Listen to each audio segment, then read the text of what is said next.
ओम शांति। साकार मुरली 25/4/2020। बाबा कह रहे हैं, मीठे बच्चे, हर एक की नब्ज देख पहले उसे अलफ का निश्चय कराओ, फिर आगे बढ़ो। अलफ के निश्चय बिना ज्ञान देना टाइम वेस्ट करना है। प्रश्न है, कौन सा मुख्य एक पुरुषार्थ स्कॉलरशिप लेने का अधिकारी बना देता है? उत्तर है अंतर्मुखता का। तुम्हें बहुत अंतर्मुखी रहना है। बाप तो है कल्याणकारी, कल्याण के लिए ही राय देते हैं। जो अंतर्मुखी योगी बच्चे हैं वह कभी देहाभिमान में आकर रुसते व लड़ते नहीं। उनकी चलन बड़ी रॉयल शानदार होती है। बहुत थोड़ा बोलते हैं, यज्ञ सर्विस में रुचि रखते हैं। वह ज्ञान की ज़्यादा तिक तिक नहीं करते, याद में रहकर सर्विस करते हैं। ओम शांति। अक्सर करके देखा जाता है, प्रदर्शनी सर्विस के समाचार भी आते हैं तो मूल बात जो बाप के पहचान की है उस पर पूरा निश्चय न बिठाने से बाकी जो कुछ समझाते रहते हैं वह कोई की बुद्धि में बैठना मुश्किल है। भल अच्छा अच्छा कहते हैं परंतु बाप की पहचान नहीं। पहले तो बाप की पहचान हो। बाप के महावाक्य हैं, मुझे याद करो, मैं ही पतित पावन हूँ। मुझे याद करने से तुम पतित से पावन बन जाएंगे। यह है मुख्य बात। भगवान एक है, वही पतित पावन है। ज्ञान का सागर, सुख का सागर है, वही ऊंचे ते ऊंच है। यह निश्चय हो जाए तो फिर भक्ति मार्ग के जो शास्त्र, वेद अथवा गीता भागवत है सब खंडन हो जाए। भगवान तो खुद कहते हैं, यह मैंने नहीं सुनाया है, मेरा ज्ञान शास्त्रों में नहीं है। वह है भक्ति मार्ग का ज्ञान। मैं तो ज्ञान दे सदगति करके चला जाता हूँ, फिर यह ज्ञान प्रायलोप हो जाता है। ज्ञान की प्रारब्ध पूरी होने के बाद फिर भक्ति मार्ग शुरू होता है। जब बाप का निश्चय बैठे तो समझे, भगवान उवाच, यह भक्ति मार्ग के शास्त्र है। ज्ञान और भक्ति आधा आधा चलती है। भगवान जब आते हैं तो अपना परिचय देते हैं। मैं कहता हूँ 5000 वर्ष का कल्प है, मैं तो ब्रह्मा मुख से समझा रहा हूँ। भगवान आकर क्या परिचय दे रहे हैं? भगवान जब आते हैं तो अपना परिचय देते हैं। मैं कहता हूँ 5000 वर्ष का कल्प है, मैं तो ब्रह्मा मुख से समझा रहा हूँ। तो पहली मुख्य बात बुद्धि में बिठानी है कि भगवान कौन है। यह बात जब तक बुद्धि में नहीं बैठी है तब तक और कुछ भी समझाने से कुछ असर नहीं होगा। सारी मेहनत ही इस बात में है। बाप आते ही है कब्र से जगाने। शास्त्र आदि पढ़ने से तो नहीं जागेंगे। परम आत्मा है ज्योति स्वरूप, तो उनके बच्चे भी ज्योति स्वरूप है। परंतु तुम बच्चों की आत्मा पतित बनी है, जिस कारण ज्योति बुझ गई है, तमो प्रधान हो गए हो। पहले पहले बाप का परिचय न देने से फिर जो भी मेहनत करते हैं, ओपिनियन आदि लिखाते हैं, वह सब काम का नहीं रहता, इसलिए सर्विस होती नहीं है। निश्चय हो तो समझे बरोबर ब्रह्मा द्वारा ज्ञान दे रहे हैं। मनुष्य ब्रह्मा को देख कितना मूंझते हैं, क्योंकि बाप की पहचान नहीं है। तुम सब जानते हो भक्ति मार्ग अब पास हो गया है। कलयुग में है भक्ति मार्ग और अब संगम पर है ज्ञान मार्ग। हम संगम युगी है। राजयोग सीख रहे हैं, दैवी गुण धारण करते हैं नई दुनिया के लिए। जो संगम युग पर नहीं, वह दिन प्रतिदिन तमो प्रधान ही बनते जाते हैं। उस समय उस तरफ तमो प्रधानता बढ़ती जाती है। किस तरफ? कलयुग तरफ। और इस तरफ तुम्हारा संगम युग पूरा होता जा रहा है। यह समझने की बातें हैं ना। समझाने वाले भी नंबरवार हैं। बाबा रोज पुरुषार्थ कराते हैं। निश्चय बुद्धि विजयंती। बच्चों में तिक तिक करने की आदत बहुत है, बाप को याद करते ही नहीं। याद करना बड़ा कठिन है। बाप को याद करना छोड़ अपनी ही तिक तिक सुनाते रहते हैं। बाप के निश्चय बगैर और चित्रों तरफ बढ़ना ही नहीं चाहिए। निश्चय नहीं तो कुछ भी समझेंगे नहीं। तो इसलिए जब भी किसी को परिचय दें तो सबसे पहले बाबा का परिचय देना है। निश्चय नहीं तो कुछ भी समझेंगे नहीं। अलफ का निश्चय नहीं तो बाकी बे ते में जाना टाइम वेस्ट है। अलफ कौन है? शिव बाबा। तो अगर उनका निश्चय नहीं कराएंगे तो बाकी और बातों में जाने से टाइम वेस्ट करना है। किसकी नब्ज को जानते नहीं, ओपनिंग करने वाले को भी पहले बाप का परिचय देना है। यह है ऊंचे ते ऊंच बाप, ज्ञान का सागर। बाप यह ज्ञान अभी ही देते हैं।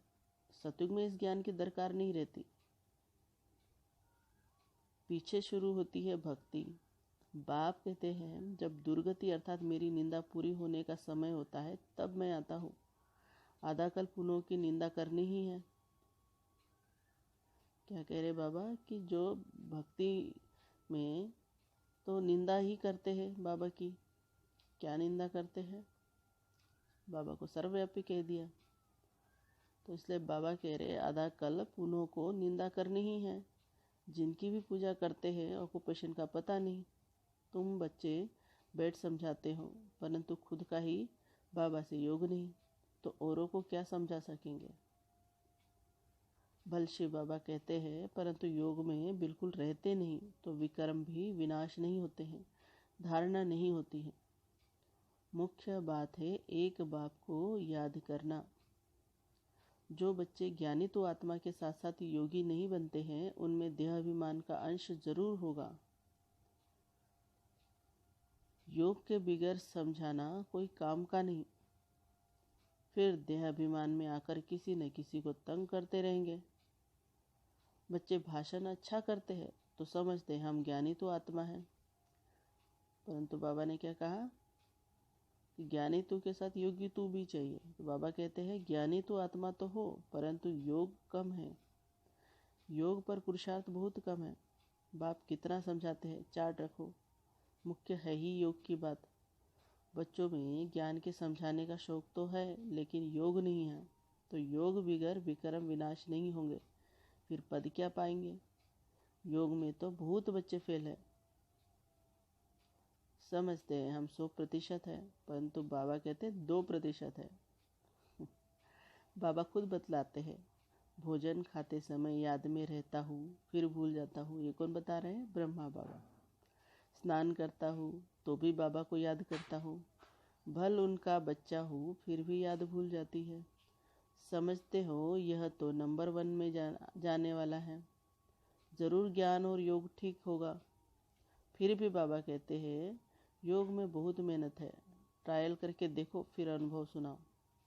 समझो दर्जी कपड़ा सिलाई करते हैं तो देखना चाहिए बाबा की याद में रहता हूँ। बहुत मीठा माशूक है।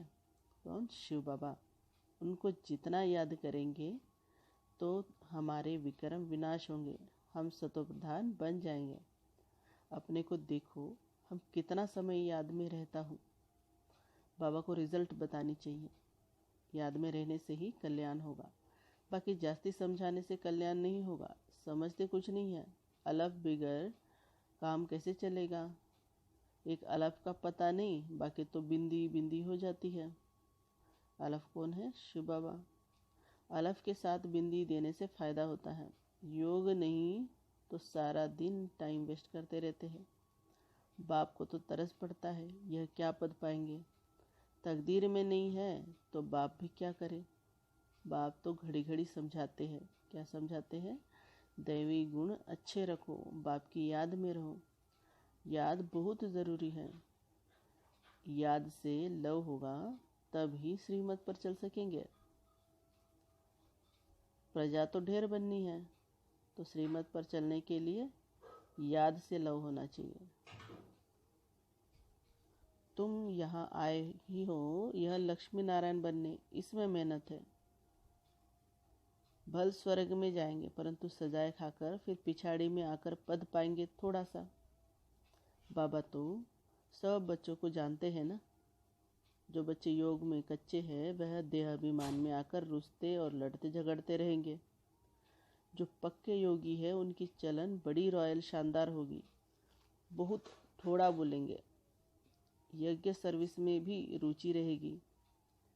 यज्ञ सर्विस में हड्डियाँ भी चली जाए, ऐसे ऐसे कोई है भी। बाबा के बच्चे ऐसे बहुत हैं जो यज्ञ सर्विस के लिए हड्डियाँ भी चली जाए, परंतु बाबा कहते हैं याद में जास्ती रहो तो बाप से लव होगा और खुशी में रहेंगे। बाप कहते हैं मैं भारत खंड में ही आता हूँ। अब बाबा दूसरी बात कह रहे हैं, तो भारत को ही आकर ऊंचा बनाता हूँ। सतयुग में तुम विश्व के मालिक थे, सदगति में थे, फिर दुर्गति किसने की? किसने की दुर्गति? रावण ने। कब शुरू हुई? द्वापर से। आधा कल्प लिए सदगति 1 सेकंड में पाते हो। 21 जन्मों का वर्षा पा लेते हो। तो जब भी कोई अच्छा आदमी आए तो पहले पहले उनको बाप का परिचय दो। बाप कहते हैं बच्चे इस ज्ञान से ही तुम्हारी सदगति होगी।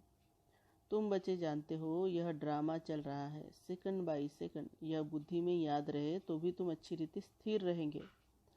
यहाँ बैठे हो तो भी बुद्धि में रहे यह सृष्टि चक्र जो मुआफिक कैसे फिरता रहता है। सेकंड सेकंड टिक टिक होती रहती है। ड्रामा अनुसार ही सारा पार्ट बज रहा है। 1 सेकंड पास हुआ, खत्म, रोल होता जाता है। बहुत आहिस्ते आहिस्ते फिरता है। यह है बेहद का ड्रामा। बूढ़े आदि जो है उनकी बुद्धि में यह बातें बैठ न सके, ज्ञान भी बैठ न सके, योग भी नहीं, फिर भी बच्चे तो है। हाँ, सर्विस करने वालों का पद ऊंच है, बाकी का कम पद होगा। यह पक्का ख्याल रखो। यह बेहद का ड्रामा है। चक्र फिरता रहता है, जैसे रिकॉर्ड फिरता है ना। हमारी आत्मा में भी ऐसे रिकॉर्ड भरा हुआ है। छोटी आत्मा में इतना सारा पार्ट भरा हुआ है। इनको ही कुदरत कहा जाता है। देखने में तो कुछ भी नहीं आता है। ये समझ की बातें हैं, मोटी बुद्धि वाले समझ न सके। इनमें हम जो बोलते जाते हैं, टाइम पास होता जाता है, फिर 5000 वर्ष बाद रिपीट होगा। ऐसी समझ कोई के पास नहीं है। जो महारथी होंगे वह घड़ी घड़ी इन बातों पर ध्यान देकर समझाते रहेंगे। इसलिए बाबा कहते हैं पहले पहले तो गांठ बांधो। क्या गांठ बांधो? बाप की याद की। बाप कहते हैं मुझे याद करो। आत्मा को अब घर जाना है, देह के सब संबंध छोड़ देने हैं। जितना हो सके बाप को याद करते रहो। यह पुरुषार्थ है गुप्त। बाबा राय देते हैं परिचय भी बाप का ही दो। याद कम करते हैं तो परिचय भी कम देते हैं। पहले तो बाप का परिचय बुद्धि में बैठे। बोलो अब लिखो बरोबर, वह हमारा बाप है। देह सहित सब कुछ छोड़ एक बाप को याद करना है। याद से ही तुम तमो प्रधान से सतो प्रधान बनेंगे। मुक्ति धाम जीवन मुक्ति में तो दुख दर्द होता ही नहीं। कहा? मुक्ति धाम अर्थात शांति धाम और जीवन मुक्ति धाम अर्थात सतयुग। तो वहाँ तो दुख दर्द होता ही नहीं। दिन प्रतिदिन अच्छी बातें समझाई जाती हैं। आपस में भी यह बातें करो। लायक भी बनना चाहिए ना। ब्राह्मण होकर और बाप की रूहानी सेवा न करें तो क्या काम का। पढ़ाई को तो अच्छी रीति धारण करना चाहिए ना। बाबा जानते हैं बहुत है जिनको एक अक्षर भी धारण नहीं होता है। यथार्थ रीति बाप को याद करते नहीं है। राजा रानी का पद पाने में मेहनत है। जो मेहनत करेंगे वही ऊंच पद पाएंगे। मेहनत करे तब राजाई में जा सकते। नंबर 1 को ही स्कॉलरशिप मिलती है। यह लक्ष्मी नारायण स्कॉलरशिप लिए हुए हैं, फिर है नंबर 1। बहुत बड़ा इम्तिहान है ना। स्कॉलरशिप की ही माला बनी हुई है। 8 रतन है ना। 8 है, फिर है 100, फिर है 16,000। तो कितना पुरुषार्थ करना चाहिए माला में पिरोने के लिए? अंतर्मुखी रहने का पुरुषार्थ करने से स्कॉलरशिप लेने के अधिकारी बन जाएंगे। तुम्हें बहुत अंतर्मुखी रहना है। बाप तो है कल्याणकारी, तो कल्याण के लिए ही राय देते हैं। कल्याण तो सारी दुनिया का होना है, परंतु नंबरवार है तुम यहाँ बाप के पास बैठने के लिए आए हो। तुम्हारे में भी वह स्टूडेंट अच्छे हैं जो पढ़ाई पर ध्यान देते हैं, कोई तो बिल्कुल ध्यान नहीं देते हैं। ऐसे भी बहुत समझते हैं जो भाग्य में होगा। ऐसे भी बाबा के बच्चे हैं जो समझते हैं जो भाग्य में होगा हो जाएगा।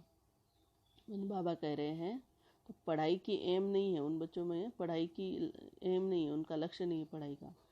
तो बच्चों को याद का चार्ट रखना है। हमको अब वापस घर जाना है, ज्ञान तो यहाँ ही छोड़ जाएंगे। ज्ञान का पार्ट पूरा हो जाता है। आत्मा इतनी छोटी, उनमें कितना पार्ट है, वंडर है ना, जहाँ सारा अविनाशी ड्रामा है। ऐसे ऐसे भी तुम अंतर्मुखी हो, अपने से बातें करते रहो तो तुमको बहुत खुशी हो कि बाप आकर ऐसी बातें सुनाते हैं कि आत्मा कब विनाश नहीं होगी। ड्रामा में एक एक मनुष्य का एक एक चीज का पार्ट नूंधा हुआ है। इनको बेअंत भी नहीं कहेंगे, अंत तो पाया है, परंतु यह है अनादि। कितनी चीजें हैं, इनको कुदरत कहें। ईश्वर की कुदरत भी नहीं कह सकते, वह कहते हैं हमारा भी इसमें पार्ट है। अच्छा, मीठे मीठे सिखिलदे बच्चों प्रति माता पिता बाप दादा का याद प्यार और गुड मॉर्निंग। रूहानी बाप की रूहानी बच्चों को नमस्ते। धारणा के लिए मुख्य सार। पहली पॉइंट है, योग में बहुत मेहनत है।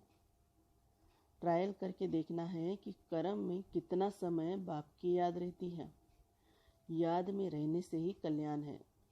मीठे मासूक को बहुत प्यार से याद करना है, याद का चार्ट रखना है। दूसरी पॉइंट है, महीन बुद्धि से इस ड्रामा के राज को समझना है। यह बहुत बहुत कल्याणकारी ड्रामा है। हम जो बोलते हैं व करते हैं वह फिर 5000 वर्ष बाद रिपीट होगा। इसे यथार्थ समझ खुशी में रहना है। हम जो बोलते हैं व करते हैं वह 5000 वर्ष बाद फिर रिपीट होगा। इसलिए बाबा कह रहे हैं कि इसे यथार्थ समझ खुशी में रहना है। वरदान है, आपस में स्नेह की लेन देन द्वारा सर्व को सहयोगी बनाने वाले सफलता मूर्त भव। अभी ज्ञान देने और लेने की स्टेज पास की। अभी क्या करना है, अभी ज्ञान देने और लेने की स्टेज पास की, तो अब स्नेह की लेन देन करो। जो भी सामने आए, संबंध में आए तो स्नेह देना और लेना। इसको कहा जाता है सर्व के स्नेही व लवली। ज्ञान दान अज्ञानियों को करना है, लेकिन ब्राह्मण परिवार में इस दान के महादानी बनो। संकल्प में भी किसके प्रति स्नेह के सिवाय और कोई उत्पत्ति न हो। जब सभी के प्रति स्नेह हो जाता है तो स्नेह का रिस्पॉन्स क्या होता है, सहयोग होता है, और सहयोग की रिजल्ट सफलता प्राप्त होती है। अच्छा, स्लोगन है, 1 सेकंड में व्यर्थ संकल्पों पर फुल स्टॉप लगा दो। यही तीव्र पुरुषार्थ है।